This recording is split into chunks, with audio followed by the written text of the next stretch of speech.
అతని పేరులో పవిత్రత ఉంది, బ్రతుకులో మాత్రం పవిత్రత లేదు.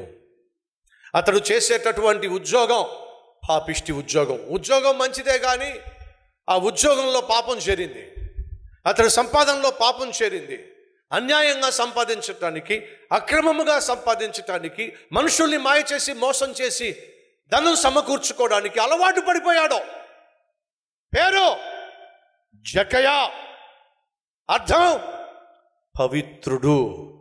పేరులో పవిత్రత ఉంది కానీ బ్రతుకులో మాత్రం పవిత్రత లేడండి. తాను సంపాదించే సంపాదన అక్రమ సంపాదన, అన్యాయంతో కూడిన సంపాదన. కాబట్టి ప్రజలందరూ కూడా అతన్ని వెలివేసేశారు. సుంకర్లను ఆ రోజుల్లో పరమ పాపిష్టి వారిగా చూసేవాడు. కాబట్టి యేసుక్రీస్తు సుంకర్లతో భోజనం చేస్తున్నప్పుడు పరిసయ్యులు సద్దుకాయలు అన్నమాట ఏంటో తెలుసా? ఈయన దేవుడు కుమారుడని చెప్తున్నాడు, ఈయనేమిటి సుంకర్లతోనూ తర్వాత పాపులతోనూ భోంచేస్తున్నాడు ఏమిటి? సుంకర్లు అట, ఆ తర్వాత ఎవరట? పాపులట. మరి పాపుల కంటే ముందుగా ఉన్న సుంకర్లు ఏంటి? పరమ పాపిష్టి వాళ్ళు. ఆ రోజు సుంకర్లను పరమ పాపిష్టి వారిగా చూసేవాళ్ళు. పరమ పాపిష్టి వాడిగా జీవిస్తున్నటువంటి సుంకరి ఒకరోజు తన ఊరికి యేసు రావడం విన్నాడు. యేసు తను ఉన్న గ్రామానికి వస్తున్నాడని చెప్పి విన్నాడు, వచ్చాడు. యేసు వచ్చేసాడు.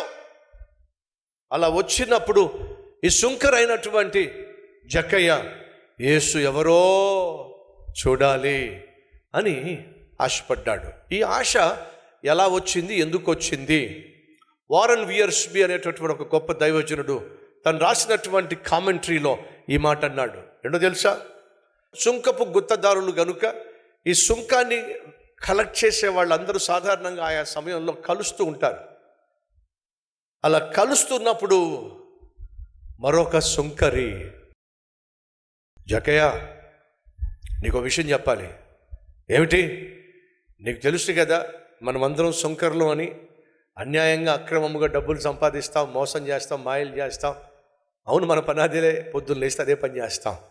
కానీ జక్కయ్య నేను అన్యాయంగా సంపాదించడం మానేశా, అక్రమముగా సంపాదించడం మానేశా. ఆ మాటకొస్తే ఈ పాపిష్టి ఉద్యోగాన్ని విడిచిపెట్టేశా. ఏమైంది?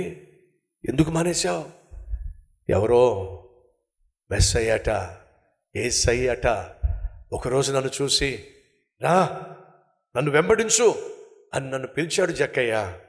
ఆ యేసు మాట విని నాకున్న ఆ పాపిష్టి ఉద్యోగాన్ని విడిచిపెట్టి, పాపిష్టి సంపాదనను విడిచిపెట్టి యేసయ్యను వెంబడించడం ప్రారంభించిన తర్వాత జక్కయ్య నా జీవితం మారిపోయింది. జక్కయ్య ఆ పరిశుద్ధునిగా జీవించిన నేను పరిశుద్ధంగా జీవించడం ప్రారంభించాను. జక్కయ్య సుఖము, సౌఖ్యము, సంతోషము, సమాధానం లేకుండా అల్లాడిపోయిన నేను ఈరోజు సంతోషంతో జీవిస్తున్నాను. జక్కయ్య యేసు నా జీవితంలో అడుగుపెట్టినప్పటి నుంచి నా బ్రతుకు బాగుపడిపోయింది జక్కయ్య అని లేవి, ఎవరో చెప్పండి, లేవి మత్తయి, మత్తయి సువార్త రాసినటువంటి మత్తయి బహుశా జక్కయ్యకు యేసుక్రీస్తు గురించి చెప్పుంటాడు.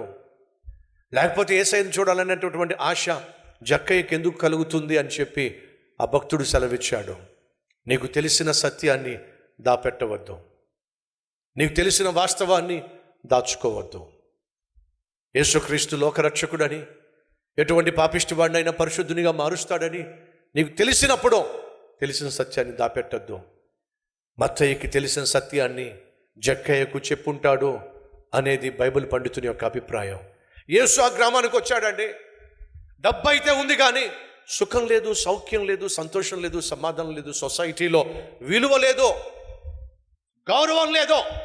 ఈరోజు మనలో ఎవరైనా ఉన్నారా?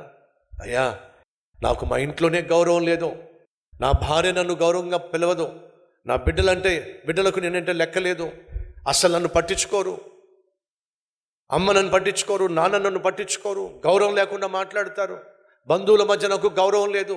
కారణము నేను చేసే పనిని బట్టి, నేను తాగుబోతును కాబట్టి, నేను తిరుగుబోతును కాబట్టి, నేను మోసగాడిని కాబట్టి సొసైటీలో నాకు విలువ లేదు, గౌరవం లేదు. అందరూ నన్ను అంటున్నారు, కొట్టేశారు, ఒంటరిని చేసేశారు, వెలివేసేశారు. డబ్బు అయితే ఉంది, బ్యాంకులో బ్యాలెన్స్ ఉంది, ఎంతో కొంత పొలాలు ఉన్నాయి, స్థలాలు ఉన్నాయి, కానీ నాకు మనశ్శాంతి లేదు, నాకు సంతోషం లేదు, ప్రేమనురాగాలు నోచుకోలేక అల్లాడిపోతున్న అపవిత్రుణ్ణి నేనో అని నువ్వు అంటున్నట్లయితే నీకు శుభవార్త. అపవిత్రుడు అయిన నిన్ను వెతుక్కుంటూ నా ప్రభువు ఈరోజు వచ్చాడో. జక్కయ్యట యేసు ఎవరో చూద్దామని చెప్పి చెట్టుకు కూర్చున్నాడట. చెట్లు కొమ్మల మధ్య నుంచి యేసయ్యను ఇలా చూస్తున్నాడట. అదే చెట్టు కిందకు యేసు వచ్చి జక్కయ్య వైపుకు చూసి, జక్కయ్య దిగిరా, నేడు నేను మీ ఇంట ఉండబోతున్నా. ఇప్పుడు చెప్పండి, వాస్తవంగా జక్కయ్య యేసయ్యను వెతికింది లేక యేసయ్య జక్కయ్యను వెతుక్కుంటూ వచ్చింది? చెప్పండి. నా యేసు అపవిత్రమైన జీవితం జీవిస్తూ నశించిపోతున్న జక్కయ్యను వెతుక్కుంటూ ఆ చెట్టు దగ్గరకు వచ్చాడు. నిన్ను నా దేవుడు ఎంతో కాలంగా వెతుకుతున్నాడు, నువ్వు దొరుకుతావేమోనని. కనీసం ఈరోజైనా ఈ పాత రోత జీవితాన్ని విడిచిపెట్టేసి, అపవిత్రమైన జీవితాన్ని విడిచిపెట్టేసి, ఏ రీతిగా జక్కయ్య యేసును తన ఇంటికి చేర్చుకున్నాడో, ఈరోజు నువ్వు నీ ఇంటికి యేసుక్రీస్తుని తీసుకెళ్తావా? యేసుని ఇంట్లో అడుగు పెట్టాడు అని అంటే ఏమవుతుందో తెలుసా? నీ ఇంట్లో ఉన్న చీకటే పట్టాపంచులైపోతుంది. నీ ఇంట్లో ఉన్నటువంటి దరిద్రం, నీ ఇంట్లో ఉన్నటువంటి శని, నీ ఇంట్లో ఉన్న అశాంతి, అసమాధానం పారిపోతుంది. యేసు జక్కయ్య ఇంట్లో అడుగు పెట్టాడో లేదో, జక్కయ్య జీవితం వెలిగిపోయిందండి. యేసయ్యా, అన్యాయంగా నేను ₹1 తీసుకుంటే తిరిగి ₹4 ఇచ్చేస్తానయ్యా. అక్రమ జీవితం నాకొద్దు, అక్రమ సంపాదన నాకొద్దు. ఇక నుంచి పేరుకు తగ్గ పరిశుద్ధమైన జీవితము జీవిస్తానయ్యా. అది చూసినటువంటి యేసు ఏమన్నాడు తెలుసా? ఇతడును అబ్రహాము కుమారుడే అనగా అర్థం తెలుసా? నిత్య జీవానికి వారసుడే.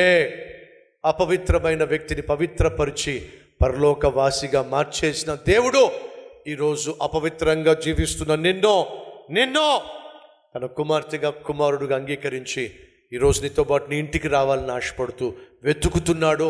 దొరుకుతావా? ప్రార్థన.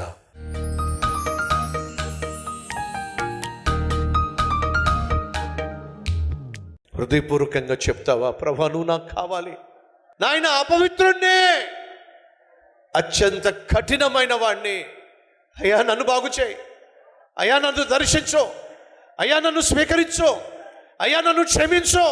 ఈరోజు నన్ను అంగీకరించయ్యా, నా కుటుంబాన్ని అంగీకరించయ్యా, నా బిడ్డలను అంగీకరించయ్యా, నా బ్రతుకును అంగీకరించయ్యా, ఆశీర్వాదంగా మార్చయ్యా.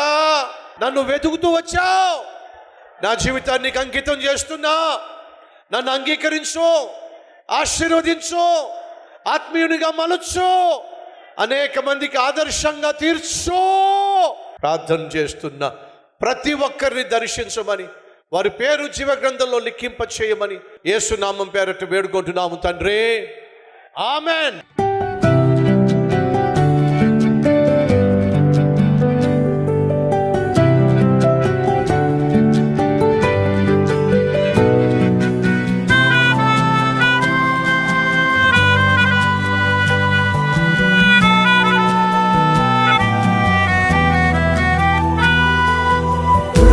డైలీ డివోషన్ మీకు ఆశీర్వాదకరంగా ఉంటే 10 మందికి షేర్ చేయండి, లైక్ చేయండి, ఒక కామెంట్ పెట్టండి. దేవుడు మీకు తోడై ఉండును గాక. షలోమ్.